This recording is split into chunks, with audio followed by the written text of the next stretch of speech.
Looking all retarded, looking all retarded. Looking all retarded, looking all retarded, looking all retarded. Looking all retarded. Welcome to the Terror Dome, lighters up, getting more loud than a megaphone. Get your sip on, single niggas like a hit song. After violator, knock them out, then they get pissed on. Pop up like it's magic hands, quicker than a card trick. Get murdered by the music, now you Looking all retarded. I be hooking off the hardest. Tap your pockets right after I mush you on a block, bitch. Hard step, scary nigga, shitting on his garments. Law of reciprocity, you get it how you want it. I'ma beat you till your body limps. Sloppy sick, going after bitches that you not gon' get. Rockin' shit, that's a bum rush, you ain't stopping it. Pop your lip and leave you lumped up like a sloppy shit. Snot and spit, flying out your face like a rocket ship. I make you pull them dollars out the rabbit and got rocket lit. Looking all retarded, looking all retarded. How you talking shit to me, you? Looking all retarded, looking all retarded, looking all retarded. Spazzing on your bitch ass got me. Looking all retarded, looking all retarded, looking all retarded. How you talking shit to me, you? Looking all retarded, looking all retarded, looking all retarded. Pulling up so fresh, you got me. Looking all retarded. I'ma dance like a hillbilly, squaring up. Triangle, circle round your eyes when your head is touched. Like the octagon, get wrecked when you tangle with me. Big lion roaring at your bitch ass, you bagel pussy. I got no iron call for ya. I just let these 17s do the stomp for ya. Dancing on your fat, flabby body like Baryshnikov. Shit your drawers, you're in no condition trying to piss me off. Fuck a freestyle, pushing me to be violent. Foaming at the mouth, niggas see me in the streets wildin'. I done made the white shake like chicken flour. I will fry niggas, flip mode like nah nigga. Pop with the vent can, made niggas trip fit. Staring at the rear view, a clear view to 9 figures. Still will put them head cracks in you on sight. When I get retarded, Craig Mack single. Looking all retarded, looking all retarded. How you talking shit to me, you? Looking all retarded, looking all retarded, looking all retarded. Spazzing on your bitch ass got me. Looking all retarded, looking all retarded, looking all retarded. How you talking shit to me, you? Looking all retarded, looking all retarded, looking all retarded. Pulling up so fresh, you got me. Looking all retarded. It's all over, why get me mad? That's a no-no. Small shoulders, wide hips, looking like a bozo. Frog face, fucker, 2 jacks, make you slowly roll. Hook, uppercut, lift you high, that's an overdose. If he touched them in Wall Street, run him off a Hart Street, faster than his heartbeat. I book a plane flight, lay his ass out the same night, make the bump drop, watch him blow up like a gumdrop. These are cold facts, leave you shivering on cold facts. Hold that, nigga, hold that. Old woman body still complete up in a hot flash. You don't want no part, so I came to whip your whole ass. Still praise the Most High, don't try me. I will twist your body like a bow tie. Fruit of this palm, smack the seeds out your watermelon. Corner fellas looking at you funny, they wanna tell them. Looking all retarded, looking all retarded. How you talking shit to me, you? Looking all retarded, looking all retarded, looking all retarded. Spazzing on your bitch ass got me. Looking all retarded, looking all retarded, looking all retarded. How you talking shit to me, you? Looking all retarded, looking all retarded, looking all retarded. Pulling up so fresh, you got me. Looking all retarded.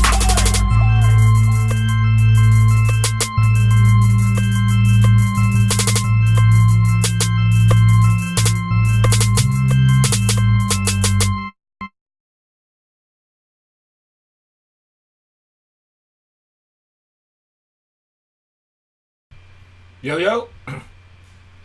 Damn, son. The audio still not in sync, B. My voice still in the future. Oh, well.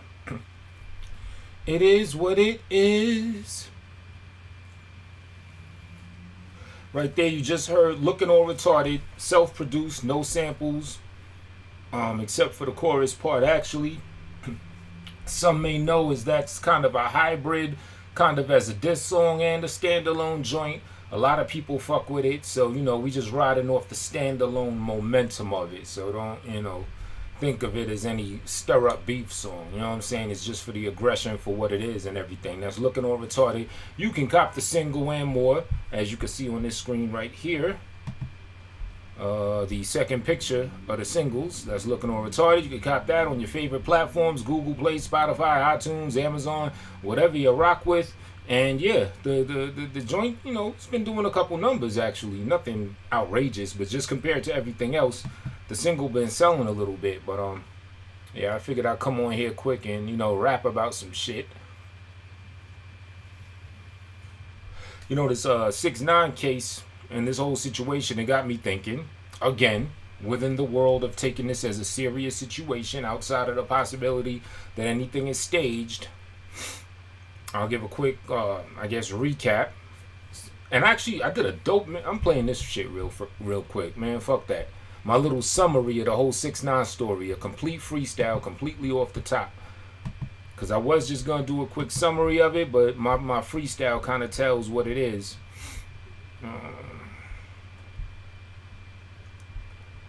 What I call that joint? Hindsight 2020. Hindsight is 2020. A 6ix9ine story. Totally off the top of the head. Breaking down Tekashi 6ix9ine from a little kid, as far back as what we know about him, from what he said in interviews and stuff, all the way up to right now. And the ominous future, considering that he's supposed to be sentenced next year, 2020, and he's pleaded out to 9 different charges, and it's expected that he is going to flip. People think that he's going to take the stand and all that against his, fellow former compadres of, the non-Trey and or Treyway. Rock this little quick freestyle real quick. I ain't really gonna play the video because it's just choppy enough, but y'all can hear it. Hold up.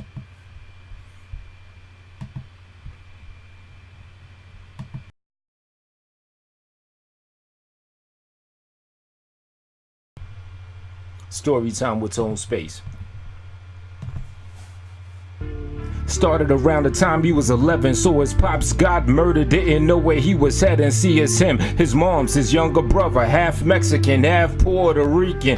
Couldn't get no sneakers, found him in the garbage. Yo, he wasn't heartless, a good kid, you see it in his eyes, just scarred kid. So started busting tables, he failed high school, worked at a corny deli just to make rides cool, and order bread so we could catch it just to put the food up on the table. And when you look at dudes, something's kinda strange, yo.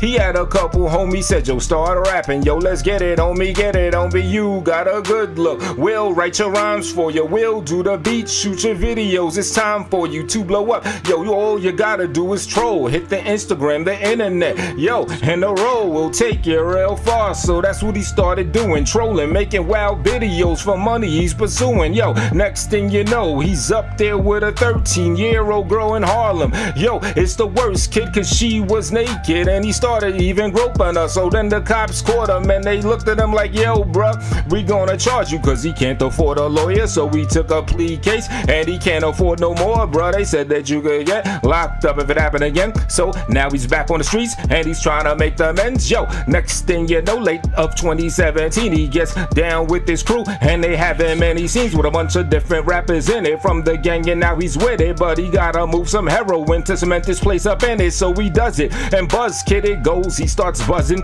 and next thing you know, he's on tour with them, and some kind of sneaky stuff going on. They said that they was stealing his money from him. He didn't know, no business mind, kind of funny, bruh. And somewhere down the line, his peoples kidnapped him, they stole his money, then they stole him. Yo, it happened, and he just wanna make the ends meet, and he's a pop sensation on the boards and the street, and every time that he can, he got the camera and he filmed robberies that other people that happened, and the blammers he shot at rival rappers that supposedly and talking about it on Instagram. Yo, kinda cold, you see, but next thing you know, with a Breakfast Club interview, he talks kinda reckless. They get him up in the tombs, yeah, they lock him up. They said that, yo, your peoples try to turn on you and super violate you and it's evil. So, yo, can you give us information so you can turn on them, on these gangs that you're with? Yo, them people not your mans, and he didn't agree, so they ended up locking him up, and he been sitting in the jail, lawyered up, trying to get up. Got a baby's moms and a kid up out there, and now there's another woman that he's married to give her a watch or something wild, yeah, Anyway, he's turning on his peoples now because they had to take a plea deal, yo, the evil style. At first he had a lawyer, but the lawyer was the lawyer of the other guy that's on him, and you know it wasn't on, bruh. Took a plea deal to 9 charges and said he'll drop all the names on some heartless type of stuff, cause he really ain't built for the gang life. In this war, it's real, y'all. I don't know what's going on, and if he'll ever see the freedom. They say 69 is the amount of years he'll do, and that's kinda rare, B. He'll get charged in 2020, that's kinda real, and yo, it's kinda weird, B. Next year, hindsight 2020. All right, that was Hindsight is 2020.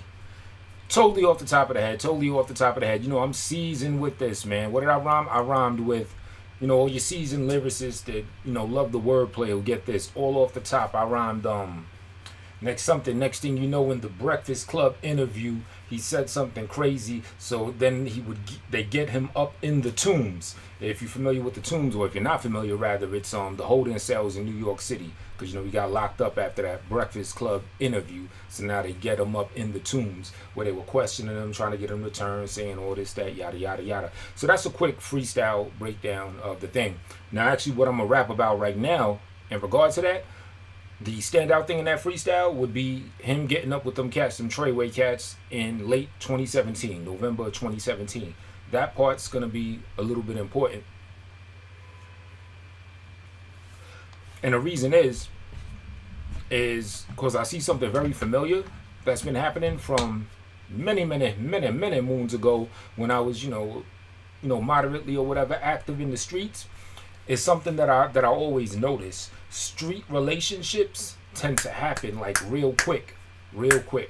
Connections, gang affiliations, initiations, getting down with this, getting down with crews and mobbing together, and friendships and everything. They happen so quick.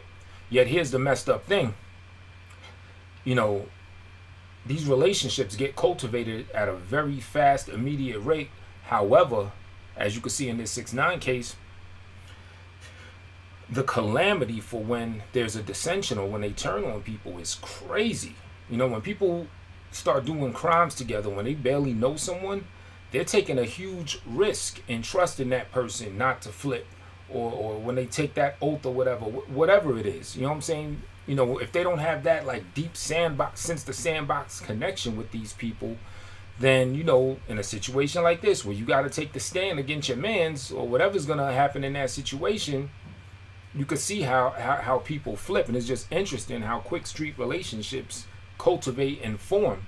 You know what I mean? And I've noticed it. I know some of y'all are watching it that are currently active or used to be active at one time. Y'all probably know exactly what I'm talking about. Niggas start, you know, rocking with you, getting up on you a little too close. Then, you know what I'm saying? Then you may want them to get like, yo, I don't really know you like that, dude. Why are you telling me this? Why are you doing this? Why, you know what I'm saying? Like I notice it, you know? So I'm pretty sure that shit's ringing bells. But to follow up off the freestyle, just a quick primer to what's going on. Rapper Tekashi 6ix9ine, he allegedly got down with this gang late 2017. Got them all in the video. The video blew up. The next video blew up. He became an overnight sensation and allegedly was doing things to, you know, cement his standing and his place in the gang. He ended up beefing with other rappers, in which this alleged gang was, you know, riding for him with, and, you know, having his back. Allegedly doing all kinds of this, that, and the third. And fast forward like about a year later, because it's around like November 2018, you know, he gets jammed up, he gets locked up, and now it's at the level where it's expected that, you know, he's gonna tell. You know what I'm saying? He ended up copping a plea. He lost his lawyer. At first he had a lawyer. All right, on January 22nd, he had a court hearing.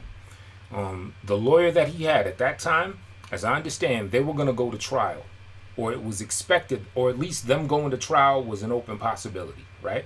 Who knows? Maybe it was a strategy. Maybe he would have pleaded out sometime between now and September, when the trial date was supposed to be. Who knows? But initial plan, trial date was, you know, on the table, or expected that, or possibility for them to do, even though it's a Fed case, which has, I think, a 98% conviction rate, whatever, right?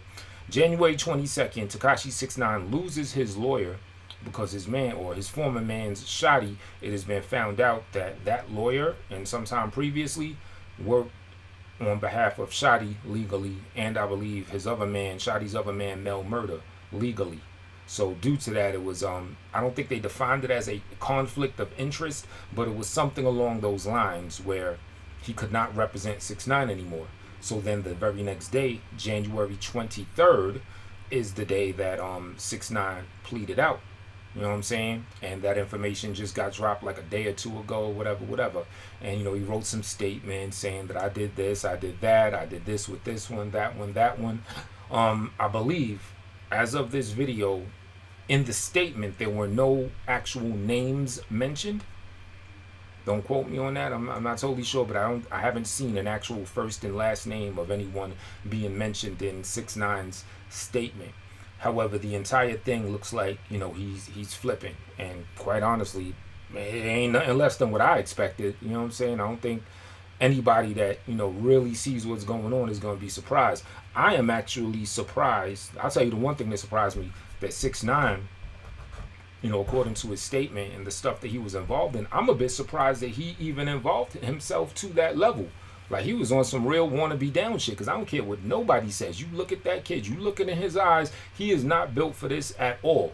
So he basically fronted to the extreme. He tried to force himself to be built for some shit that he was not built for. And in this universe, in this world, and under God, if you try to force yourself into a place, God will smack you in the face and give you an example and show where you're not built for this. And that's exactly what's happening now with him having to break, bend, and fold against his former associates. Which, on some real shit, that's all them niggas ever were associates. Them niggas were never friends or time-tested friends. He knew them niggas since 2017, November of 2017. By the end of that year, 6ix9ine was popping. On tours, rolling with Shotty, rolling with this one, rolling with that one. But their relationship did not stand any test of time. And that shit happens so often in the streets. Now you got heavily considered rumors that the dude Shotty was rocking out with 6ix9ine's baby's moms. A lot of people talking about it from different sources, different places. Don't quote me on it. I don't know if the shit's true or not. However, it's very plausible. He don't know that nigga. He see she got a bad shorty. He on tour. All right, whatever. You know, niggas saying that he a grimy dude and all that anyway. His man Billy Otto was trying to tell 6ix9ine that, you know, Shotty grimy from previous past shit.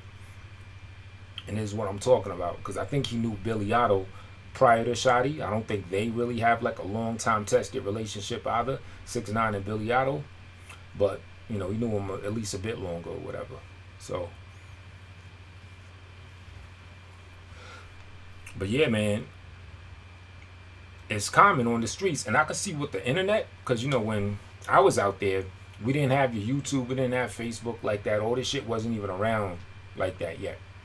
So now if you add social media and the ability for people to, you know what I'm saying, like let's say people get to know each other on this YouTube thing or Facebook or something. They politic, they talk, little casual shit. Everyone's putting on their best face. Oh, I'm the man because of this, da-da-da-da-da. Other person hits you back. Well, I'm the man or the woman or whatever because of this, da-da-da-da-da.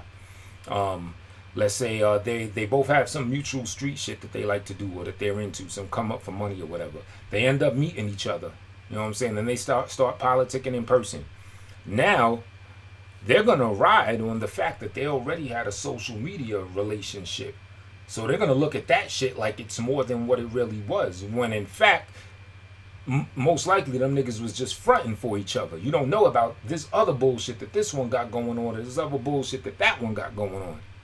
You know what I'm saying? Then let's say, you know, they get together, they do whatever bullshit ass crime, they get caught, niggas turn and niggas snitch and everything.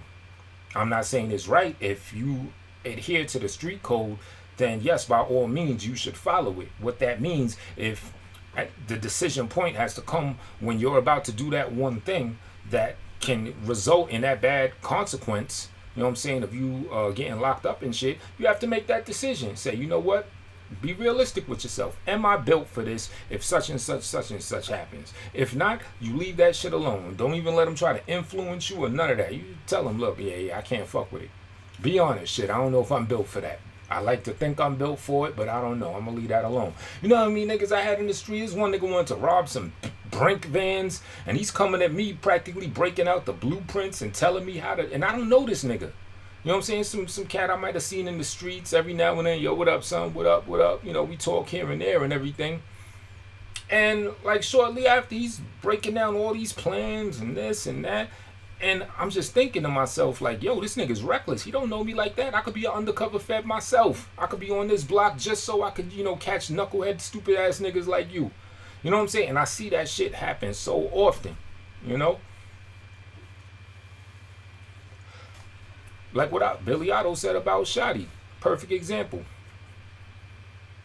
Because Billy Otto obviously knew Shotty for a longer time. So he knew him long enough to know about that grimy shit that he tried to warn him about. He told him, like, yo, don't fuck with dude like that because he's grimy. He did such and such, such and such. Me personally, I don't know shit about that. I'm just reporting what that nigga said or whatever. Because he knew him. He knew him longer. So, he probably seen him under pressure. Or if there's an opportunity to turn on one of your mans on something, to what level he'll do it, how much of a snake he is, how much of a righteous man he is. He was able to assess that. And if you notice, Billy Otto, he's on Instagram still, talking his little shit. He ain't locked up with them niggas. You know what I'm saying? Because he knew certain niggas long enough to know what to stay away from. You know what I'm saying? So, it's just crazy. So many instances I recall just of these like quick, like what they called it on Seinfeld, episode of Seinfeld. They called it level jumping to friendship. This nigga's level jumping. In the street, you got level jumpers all around. I don't know if it's because, it's a bunch of street motherfuckers and the house life was never all good like that. They didn't have good parental support, so everyone's kind of needy for that emotional attachment to people. I don't know what it is. I've had a lot of motherfuckers literally like emotionally attached to me, telling me all deep things and this and that. Like I said, nigga came at me with some brink shit. Another time, my good friend, some nigga got attached to him on some quick friendship, and he ended up becoming our roommate, because my homeboy was my roommate, the one I did know. He meets another nigga. That nigga ends up becoming the third roommate after like a week's time. And I'm telling my man, like, yo, what's going on? What you doing, dude? And long story short, I ended up getting to, to know the other nigga, and, we ended up being cool and everything, but still, it was another one of them quick in the street friendships, cultivated relationships. So now this new nigga that became the roommate that I didn't know like that initially, later when I got to know him, and, we out hustling, we're doing our thing together, you know what I'm saying? He meets some other nigga that none of us knew, that he met after a day, and then like the next day this nigga's up in the crib, some old other weirdo ass nigga. Not really weird, he's a cool nigga, but he's a weirdo because I never seen the motherfucker before, and you up in my house. And then this nigga's talking about stupid shit that he do and everything. And then one time, hold up. Alright, one time I'm coming home, right? After, working, doing whatever I do outside. I'm coming home. I go down my little steps because, my apartment was like down a little thing of steps. I'm at the door. I'm trying to open up. This nigga comes behind me and puts like his hand to my head like he got the joint out on me. And then he's like, and I turn around. He's like, yo, I could have got you, B. Yeah, you got to be on point. He basically, he was playing around. You know what I'm saying? But he was like, yeah, I could have got you. I don't know why the fuck the nigga was like standing there. Was he waiting for one of us to come home or something? Because, he didn't have the key to the crib or nothing like that. I don't know what that shit was about, but I felt very uneasy about it. I told dude, yo, don't be playing with me like that or whatever. But at the same time, I see what he was doing. He was sizing me up, basically. You know what I'm saying? He was seeing realistically what could happen if, if he can catch me slipping after, having a knot in my pocket after doing the do and then coming home. That's all that was. You know what I'm saying? And something happened where the other nigga that initially met him, I had a talk with him about this dude. And, we had a talk and he's like, yeah, we gotta get rid of, not kill him or nothing, but we gotta part ways from this motherfucker. And he agreed with me, and he finally ended up making that nigga bounce and everything like that. And then the dude all emotional, I'm like, it's the weirdest shit ever. So, some of these niggas, a lot of times, and it's just in general, a lot of times men that you might be cool with, they get on some real feminine shit, like with the friendship, especially if you don't even know them like that. Like, yo, that shit's weird, B. Like, yo, you're not a woman. I don't even like to hang out with niggas. You know what I'm saying? The only niggas I really fuck with, all my day ones and shit like that. I mean, think about it. It's for all the fellas.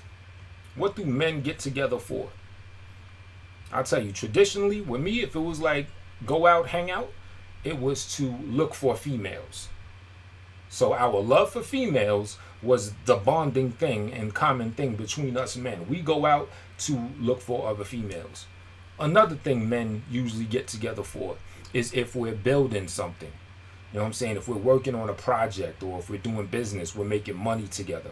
So those are the only two things I notice, at least in my personal reality, of men. From my very best friends to the casual friends. It would either be looking for females or working on something, building something. You know what I'm saying?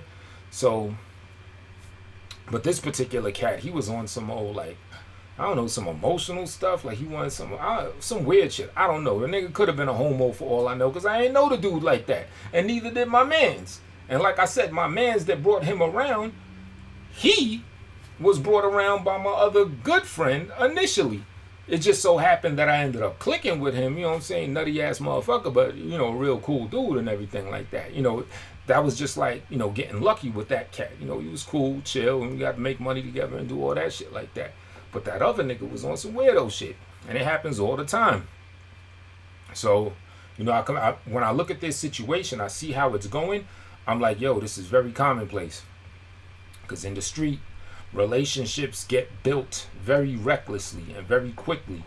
And then they talk about and they engage in high stakes shit very recklessly. Because they're engaging in this high stake, high penalty potential shit with people that they don't know like that. So how can you expect a nigga not to break, bend, or fold when he only knew you for like a year at best? You know what I'm saying? Just like hypothetically, if he did smash 6ix9ine baby moms, and if he's that type of grimy nigga, then shit, why wouldn't you expect him to try to do that? He don't know you like that. You're not his day one from A1 or A1 from day one. So you know what happens. I also notice with women too. I think it's just an urban hood thing. And fellas, y'all can tell me if you notice a difference. You know what I'm saying? You know, from dealing with women that like aren't from the hood, that don't come from that environment, to those that do. The ones that don't come from that environment, it's usually a more natural and slower building process as far as us getting to know each other and everything like that. Right? Real talk. The hood chicks, they're ready to consider you their man at the first glance. You know what I'm saying? I was chatting with this one chick, and like by like the fourth message, because she was in like Pennsylvania or something, she was like, well, because, you know, I don't got a car. So she was like, well, you don't got a car, so how you supposed to be my man? And we supposed to see each other if you don't got the V. I'm thinking to I think I might have hit her. I don't even remember if I hit her back after that at all. But I'm thinking to myself, yo, this is the fifth message. You don't know me like that, ma. Like, where all this? How you gonna do this? Be my man. I ain't necessarily gonna be your man. You know what I'm saying? What type of quick, fast-paced relationship shit are you on? But I notice a lot of hood chicks will get on that like real quick. You know what I'm saying? And what ends up happening? They end up reproducing, and they end up having children that have that same mentality of a quick-paced, fast relationship. You know what I'm saying? And they involve themselves in a whole bunch of dumb shit with niggas they don't know, and then shit hits the fan, and them niggas they don't know end up flipping on them. Or, you know what I'm saying, some money is involved in some shit, and niggas turn on each other, kill them, snake them, do whatever they gotta do, you know, to get that bag, because they don't even know these people like that. You know what I'm saying? So, I guess what I'm saying is, I think one of the biggest ills of the urban community that we go through that causes a lot of bullshit in the hood is just that. It is these fast, immediate relationships that are built with people not knowing each other. You know what I'm saying? Not doing their homework. Not pacing shit out on some slow shit. I mean, you know, street life is fast paced anyway. They call it the fast life. You know, so it kind of fits that mold. But I don't know, I'm guessing what I'm saying, in situations like this, don't rock out with people that you don't know like that. You know what I'm saying? I don't care if your mans know him real good and he vouch for them, because that happens a lot too. Somebody, you know, let's say somebody best friend that they knew forever. Oh, well, I vouch for him because of such and such, such and such. That nigga probably don't know that dude like that. He don't know that dude like he knows you. So you got to question yourself, how can he vouch for him? Because if that's one of your best friends, you'd have seen that other motherfucker sometime before, you know, back in the day or something. You know? I don't, you know, so I don't care how good somebody's resume seem or anything like that. If you don't know the person, do not involve yourself in serious shit with these people that you don't know. If you want your organization to not break, bend, or fold, then that means it has to have a good, durable, tough foundation. And a tough foundation is only going to be built and made off of testing the, you know, testing time. You know what I'm saying? It has to be weathered through time and built and crafted, just like sedentary rock. You know what I'm saying? What's that shit called? When a rock gets mad old and it gets hard, petrified. You know what I'm saying? Shit gotta be petrified. Otherwise, your ass will be petrified when you're in court facing up life sentences and shit. You know what I'm saying? That shit gotta really solidify through time. You have to know people to really do things. It goes for street engagements. It goes for relationships, for trying to find that husband or find that wife. You know what I'm saying? Simmer that shit. Slow that shit down. Don't burn your motherfucking food. You know? Cooking the motherfucking steak and got the flame on all high, and then you eat it, in the middle of that shit start bleeding when you open it. You know? Let that shit, you know what I'm saying? Yeah. Let that shit do what it do. Let that shit cook slowly. So yeah, that's what I wanted to talk about real fast. Me talking a little bit of crap. I might come back on some live shit in a little bit. I'm just here kicking. You know, it was one of them rare nights I didn't work, so I got a little bit of energy. Usually I do these shits when I'm, you know, half awake and shit. So yeah, I might be back on. Peace.